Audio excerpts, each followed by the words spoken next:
Hi there, Mike here from Aerial Best. In today's video I'll be talking about converting aerial drone data into as-built roof plans. It's all too common for existing building data to be missing or outdated. The following application is the solution. Leave the guessing and the measuring tapes at home. This data gathering alternative allows Aerial Best to safely acquire crucial building data in high-res 4K, leaving you with a full 360 scope of your roofing system. This is all done without taking a single step on the roof. The data on site is converted into a 3D point cloud model seen here. Now we are able to accurately collect roof areas and measure any entity visible, including parapet lengths, roof elevations, skylight dimensions, and more.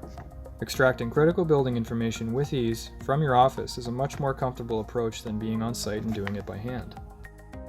In addition to the 3D models, a true overhead orthomosaic map may be produced and inserted into AutoCAD and other AEC software.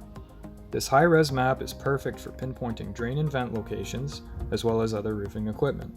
This application eliminates the guesswork, and the end result is a fully scaled, as-built architectural roof plan. This information can now be used to assist the specifier in future re-roofing projects during the creation of the tender documents. This as-built drawing serves as the foundation and greatly decreases the specifier's time spent on site collecting the important data needed to complete the project. Thanks for listening in, guys. Till next time.